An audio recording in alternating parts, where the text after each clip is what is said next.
क्या आप जानते हैं भगवान विष्णु जी ने गरुड़ को ही अपना वाहन क्यों बनाया?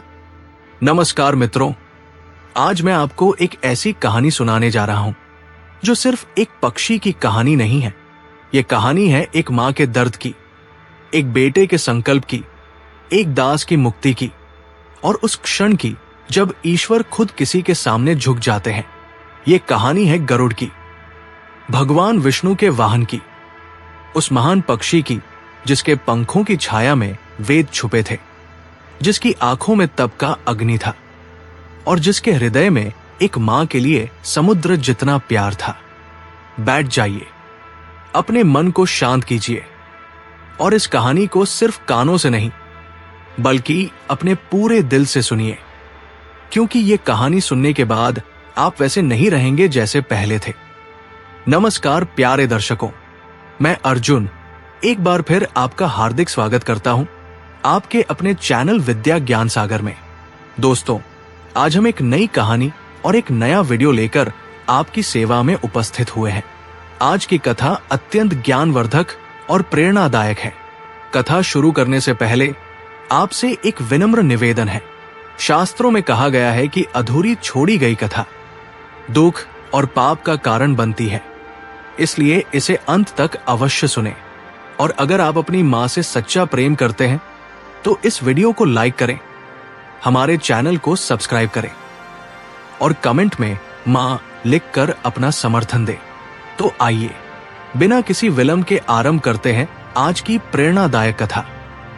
बहुत पुराने समय की बात है, उस समय की जब देवता और असुर एक ही आकाश के नीचे सांस लेते थे। उस समय की जब ऋषि पहाड़ों पर तप करते थे और उनकी तपस्या की आंच से स्वर्ग भी कांप उठता था। प्रजापति कश्यप एक महान ऋषि थे, संपूर्ण सृष्टि के पालनकर्ता। उनकी 2 पत्नियां थी, दोनों सगी बहनें, विंता और कद्रू। विंता नाम जितना कोमल था, हृदय भी उतना ही निर्मल था। उसकी आंखों में एक स्वप्न था, एक ऐसे पुत्र का स्वप्न जो आकाश को छू सके, जो सूर्य से भी तेज हो, जो इस संसार में किसी से न डरे। वो प्रेम की मूर्ति थी, लेकिन भोली भी थी। कद्रू उसकी बड़ी बहन, चतुर, तेज और महत्वाकांक्षी। कद्रू का मन हमेशा किसी न किसी चाल में उलझा रहता था। उसकी बुद्धि तेज थी, पर उस तेज के पीछे एक अंधेरा भी था। एक दिन प्रजापति कश्यप ने दोनों पत्नियों से कहा कि वे दोनों एक एक वरदान मांग सकती हैं। कद्रू ने तुरंत कहा, मुझे 1000 नागपुत्र चाहिए, शक्तिशाली, विशाल, जिनसे पूरी पृथ्वी डरे। कश्यप मुनि ने मुस्कुराते हुए वरदान दे दिया। फिर विंता की बारी आई। विंता कुछ देर चुप रही, उसकी आंखें बंद थी। शायद वह अपने उस स्वप्न को देख रही थी जो उसने वर्षों से संजो कर रखा था। फिर उसने कहा, मुझे सिर्फ 2 पुत्र चाहिए, लेकिन ऐसे जो कद्रू के 1000 पुत्रों से भी अधिक शक्तिशाली हों। कश्यप ने वरदान दे दिया और यहीं से शुरू होती है एक ऐसी कहानी जिसमें ईर्ष्या की आग सबसे पहले जलती है। समय बीतता गया, कद्रू के अंडों से 1000 सांप पैदा हुए, तरह तरह के, रंग बिरंगे, शक्तिशाली। कद्रू का घर सांपों से भर गया, उसका अहंकार भी भर गया। लेकिन विंता के अंडों का क्या हुआ? विंता ने 2 अंडे दिए थे, 2 अंडे जिनमें उसका सपना बंद था। महीने बीतते गए, साल बीत गए, कद्रू के सभी अंडे फूट चुके थे, उनसे शक्तिशाली नाग निकल चुके थे, लेकिन विंता के दोनों अंडे अभी भी बंद थे। कद्रू ताना मारती, हंसती, मित्रों, ईर्ष्या कितनी क्रूर होती है ना, जब दूसरे की खुशी आपके घाव को ताजा कर दे। विंता से रहा नहीं गया, उसने एक दिन अपने एक अंडे को तोड़ दिया और जो उसने देखा उसे देखकर उसका दिल डूब गया। अंडे से एक अधूरा शिशु निकला। ऊपर का आधा हिस्सा विकसित था, लेकिन नीचे का हिस्सा अभी भी अपूर्ण था। वो शिशु अरुण था, जो आगे चलकर सूर्य का सारथी बना। लेकिन उस पल अरुण ने क्रोध में विंता को श्राप दे दिया। उसने कहा, मां, तूने अपनी जल्दबाजी में मुझे अधूरा कर दिया, इसलिए तू एक दिन दासी बनेगी। और दूसरे अंडे को मत तोड़ना, उसमें से जो निकलेगा वही तुझे इस दासत्व से मुक्त करेगा। और फिर अरुण आकाश में उड़ गया, सूर्य के रथ का सारथी बनने के लिए। विंता वही बैठ गई, रो पड़ी। उसके हाथ कांप रहे थे। उसने क्या कर दिया? जल्दबाजी में, ईर्ष्या की आग में उसने अपने ही बेटे को अपूर्ण कर दिया।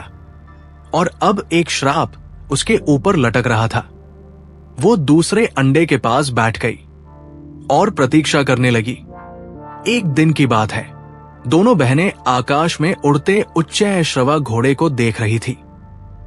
वो दिव्य अश्व था जो समुद्र मंथन से निकला था, श्वेत, दीप्तिमान, मानो साक्षात चांदनी दौड़ रही हो। कद्रू ने पूछा, बताओ, उस घोड़े की पूंछ का रंग क्या है? विंता ने देखा और कहा, श्वेत है, पूरा घोड़ा ही श्वेत है। कद्रू ने कहा, नहीं, पूंछ काली है। विंता ने कहा, नहीं, वो श्वेत है। कद्रू बोली, तो फिर दाव लगाते हैं, जो हारे वो जीतने वाले की दासी बनेगी।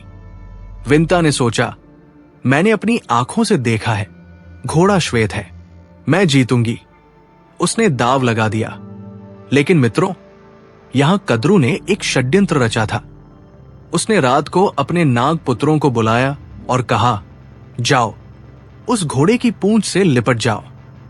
काले नागों को देखकर दूर से पूंछ काली दिखेगी। कुछ नाग पुत्रों ने मना किया। उन्होंने कहा, मां, ये अधर्म है, झूठ के बल पर जीत झूठी होती है। कद्रू ने क्रोध में उन्हें श्राप दे दिया। बाकी नाग चले गए और उन्होंने वैसा ही किया जैसा कद्रू ने कहा था। अगले दिन जब दोनों बहनें उड़कर पास गई तो उच्चैःश्रवा की पूंछ काली दिख रही थी। काले नाग उससे लिपटे हुए थे। विंता ने देखा, उसका दिल डूब गया। वो हार गई थी, एक झूठ से, एक छल से, और उस दिन से विंता कद्रू की दासी बन गई। सोचिए उस मां के बारे में जिसने कभी स्वप्न देखा था कि उसका पुत्र सबसे शक्तिशाली होगा, और वही मां आज अपनी बहन की दासी थी। रोजाना आदेश सुनती, सेवा करती, अपमान सहती, लेकिन उसके मन में एक ही विचार था, वो दूसरा अंडा अभी भी था। उसमें से जो निकलेगा वही उसे मुक्त करेगा। और फिर वो दिन आया, वो अंडा फूटा। जब गरुड़ का जन्म हुआ तो आकाश में प्रकाश फैल गया, ऐसा प्रकाश जिसने देवताओं को भी चौंका दिया। ऋषियों के आश्रम में मंत्र स्वतः गूंज उठे, पशु पक्षी स्तब्ध हो गए, पर्वत हिल गए। गरुड़ के पंख सोने जैसे चमकते थे, उनकी आंखें अग्नि की तरह दहकती थी, उनकी चोंच वज्र से भी कठोर थी। उनके शरीर का तेज इतना था कि देवताओं को लगा कोई दूसरा सूर्य उगाया। अग्निदेव स्वयं प्रकट हुए और बोले, हे महापक्षी, तुम्हारा तेज मेरे समान है। तुम सूर्य पुत्र नहीं, लेकिन तुम्हारी दीप्ति सूर्य को भी शर्मा दे। इंद्र अपने वज्र को कसकर पकड़ लिया। उन्हें लगा ये पक्षी स्वर्ग को जीत सकता है। गरुड़ ने जन्म लेते ही अपनी मां को देखा, विंता दासी के वस्त्रों में झुकी हुई, अपमानित, और उस एक पल में गरुड़ ने जो देखा वो उसके पूरे जीवन की दिशा बदल गई। मां की आंखों में आंसू थे, लेकिन उन आंसुओं में प्रेम भी था, एक मां का वह प्रेम जो वर्षों की दास्तां में भी नहीं मरा था। गरुड़ ने पूछा, मां, ये क्या है? तुम दासी क्यों हो? और विंता ने सब कुछ बताया। जब विंता ने पूरी कहानी सुनाई तो गरुड़ कुछ देर चुप रहा। उस चुप्पी में बहुत कुछ था। एक बेटे का दर्द था, एक बेटे का संकल्प था, और एक ऐसा क्रोध था जो अभी फूटा नहीं था, लेकिन जब फूटता तो तीनों लोग कांप उठते। गरुड़ अपनी मां को मुक्त कराना चाहता था। वो सीधे कद्रू के पास गया। उसने पूछा, मेरी मां को मुक्त करने के लिए मुझे क्या करना होगा? कद्रू ने सोचा, फिर उसके होठों पर एक क्रूर मुस्कान आई।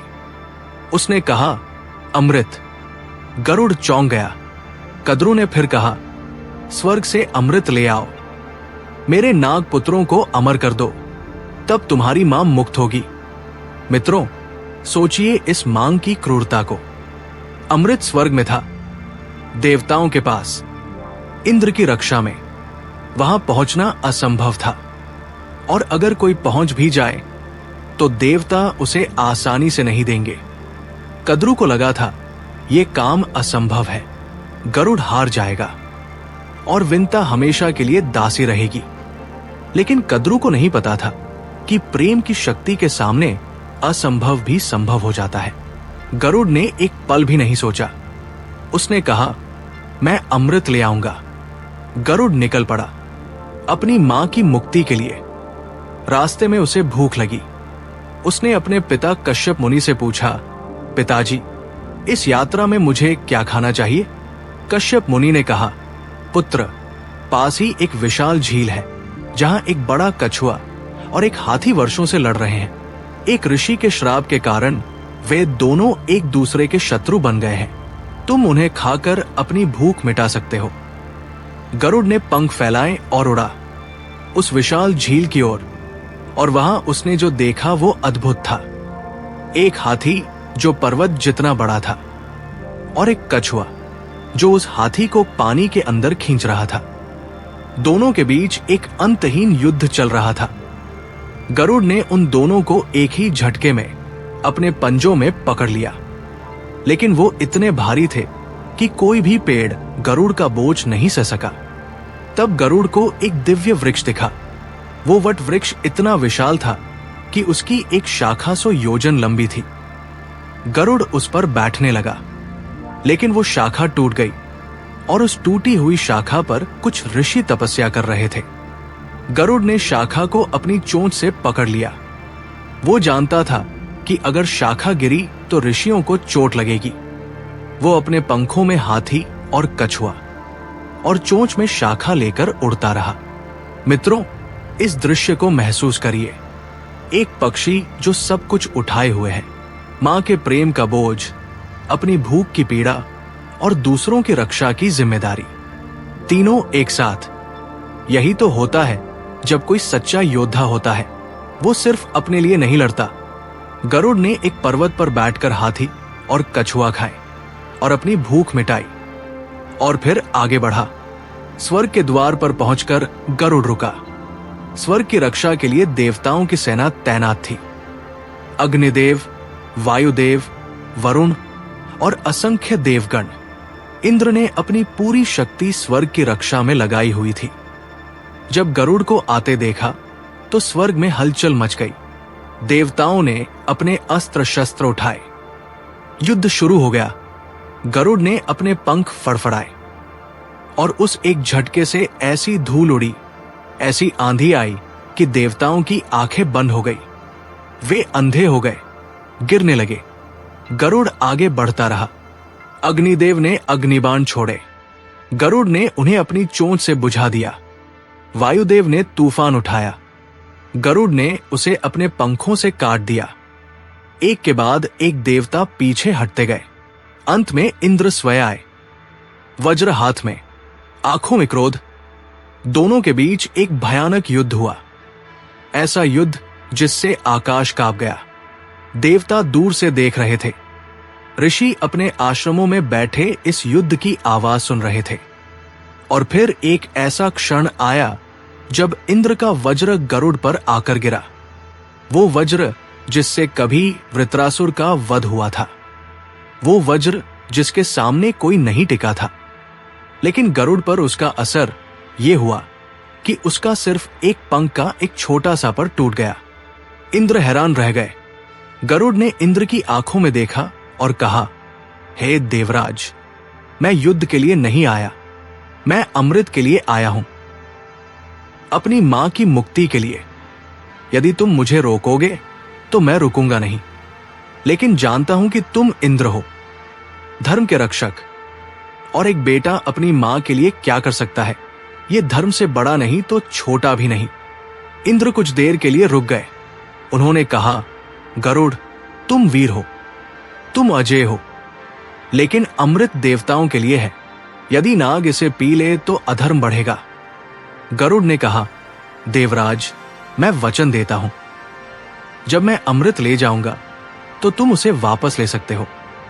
मेरा काम सिर्फ अपनी मां को मुक्त कराना है। इंद्र सोचते रहे और फिर उन्होंने कुछ ऐसा किया जो किसी ने नहीं सोचा था। उन्होंने गरुड़ से दोस्ती का हाथ बढ़ाया। इंद्र ने कहा, गरुड़, मैं तुम्हें अमृत लेने से नहीं रोकूंगा, लेकिन जब तुम अमृत लेकर जाओ तो मुझे वापस लाने का अवसर देना। और एक बात बताओ, तुमसे एक वरदान मांगू? गरुड़ ने कहा, मांगो देवराज। इंद्र ने कहा, नाग मेरे शत्रु हैं। यदि तुम मेरे मित्र बनो तो ये मेरे लिए बहुत बड़ा वरदान होगा। गरुड़ ने कहा, स्वीकार है। और दो अजय शक्तियों के बीच एक मैत्री का जन्म हुआ। अमृत एक विशेष स्थान पर रखा था। उसके चारों ओर अग्नि की दीवारें थी, ऐसी अग्नि जो किसी को भी भस्म कर सकती थी। गरुड़ ने आकाश में उड़कर अपने पंखों से हवा फेंकी। उसने बादलों को एकत्र किया और फिर अपनी दिव्य शक्ति से उसने बारिश बुलाई। इतनी बारिश की अग्नि की दीवारें बुझ गई। लेकिन अमृत के रास्ते में एक और बाधा थी। दो विशाल सर्प, उनकी आंखें जहर उगलती थी। जो भी उनकी दृष्टि में आता वो भस्म हो जाता। गरुड़ ने अपनी चोंच से धूल उड़ाई। धूल सर्पों की आंखों में पड़ी। वे अंधे हो गए और गरुड़ ने एक झटके में उन्हें मार दिया। और फिर गरुड़ के सामने था अमृत का कलश। वो कलश जो सोने का था, जिसमें देवताओं का अमरत्व था, जिसकी रक्षा के लिए स्वर्ग की सारी शक्तियां लगाई गई थी। गरुड़ ने उसे उठाया और उड़ गया। गरुड़ अमृत लेकर उड़ रहा था और उसी आकाश में भगवान विष्णु प्रकट हुए। मित्रों, इस क्षण को समझिए। यह कोई साधारण मुलाकात नहीं थी। भगवान विष्णु ने गरुड़ को देखा और उन्होंने जो देखा उसने उन्हें अचंभित कर दिया। ये पक्षी अकेले स्वर्ग में घुस आया था। देवताओं की पूरी सेना को परास्त कर दिया था। अमृत ले लिया था, लेकिन उसने एक बूंद भी नहीं पी। एक बूंद भी। ये अमृत उसके हाथ में था। वो अमर हो सकता था, लेकिन उसके मन में सिर्फ एक ही विचार था, मां। भगवान विष्णु मुस्कुराए। ऐसी मुस्कान जो तब आती है जब भगवान किसी ऐसे प्राणी को देखते हैं जो उनकी अपेक्षाओं से भी आगे निकल जाता है। भगवान विष्णु ने गरुड़ से कहा, हे गरुड़, मैं तुमसे प्रसन्न हूं। तुम्हारी वीरता, तुम्हारा संकल्प और सबसे बढ़कर तुम्हारा त्याग।